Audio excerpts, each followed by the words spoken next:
A few, few. A little, little. English activator. What's the difference between few, a few, little and a little? Well, the main difference is few and a few are used with countable nouns, things like eggs and nuts.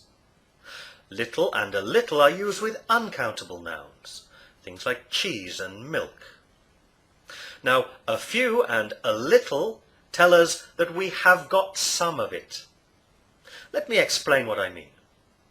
So, if I say I've got a few eggs, it means I've got 2 or 3 of them. If I say I've got few nuts, it means not many, it's negative. So a few is positive, I've got some, and few is negative, I haven't got many. Now, little and a little, as I said, are used with uncountable nouns, and a little is positive. We've got a little cheese left. Little is negative. We've got little cheese left. Somebody's been eating it.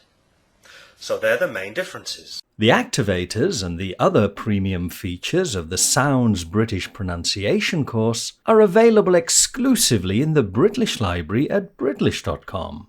Take out a membership today and get unrestricted access to all of the lessons in the Britlish library.